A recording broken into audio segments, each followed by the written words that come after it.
creative thinking. So those sub-skills that were in the MYP framework. And I made bingo cards using a free online bingo card site. I can share that with you if you're interested. And I printed these out. And as students came in today, I've shared with them before different aspects of creative thinking, but I said, okay, I've got a handout. To get this handout from me, I want to know from you, in your own words, what is creative thinking?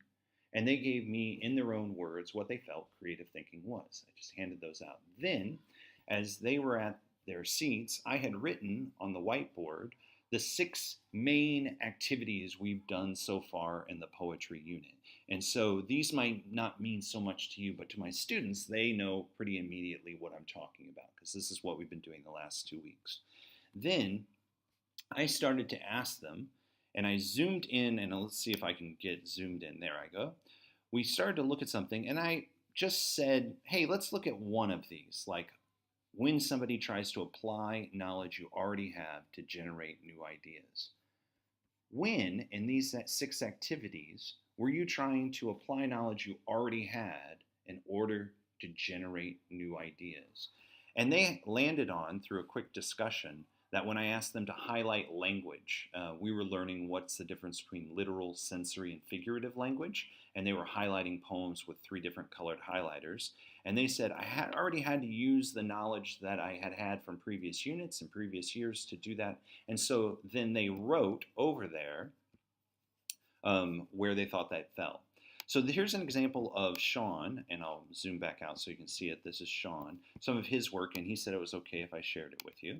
So his card, after 5 minutes, and we just took 5 minutes, where he tried to match up the activities that we had already done with the creative thinking that he thought it was developing.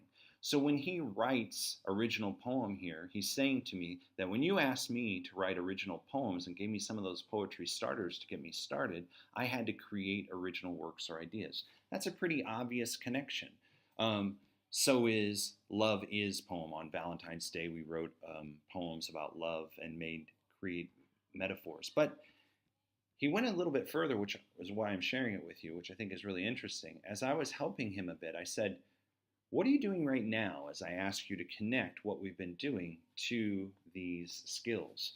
And I thought this was really interesting because he said, well, what you're asking me to do right now is to consider multiple alternatives, including those that I thought maybe weren't right or weren't likely.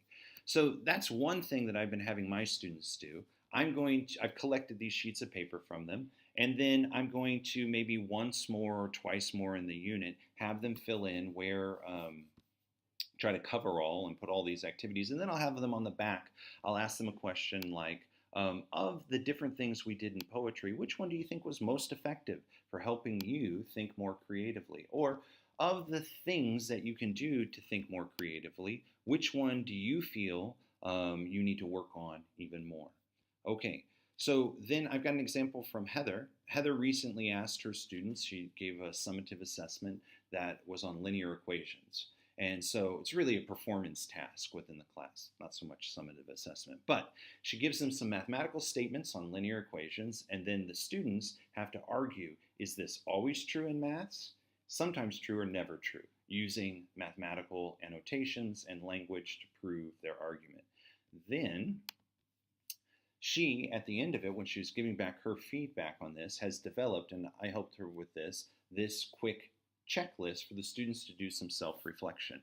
She took the language of the New South Wales curriculum, they're already talking about reasoning, this is where this language comes from, and superimposed on it critical thinking, and just said, okay, I'll call this critical thinking, as that's the IB language.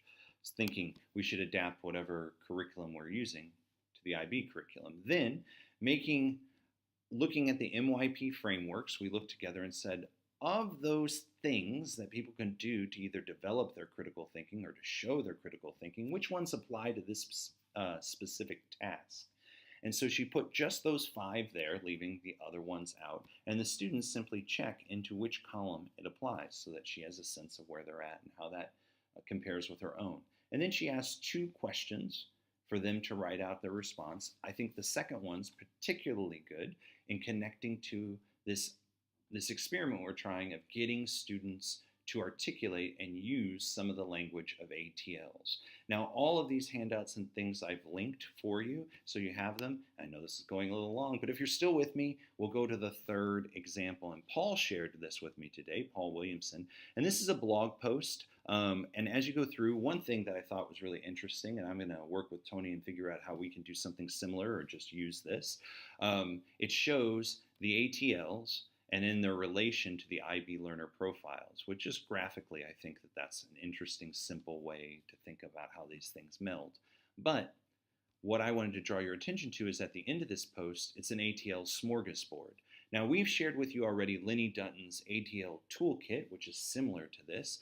And this person, Allison Young, has set this up where she's taken language, I believe, that's already part of her curriculum. So perhaps separate from the IB, I'd have to look a little bit more. But she's organized it around the ATLs. So as you click on these different tabs at the bottom, if you were looking to help students improve with their social skills, you might go here, and then you see these different things that come from, I believe, Allison's curriculum. But then it's connected under this framework of how do we develop social skills, and these are explicit teaching strategies. And I think this is really useful. I've looked through it for about 15 minutes today, and there are already some really useful things that if you're stuck and you're saying, I don't know what to do next to help my students develop their ATLs, you might just take 10 minutes, click on some of these, and use one of these strategies in your class. As always, if you have questions, please see me, please see Tony. We're always eager to talk to you about this, ATLs, or any other aspect of your teaching practice. Thanks for your time.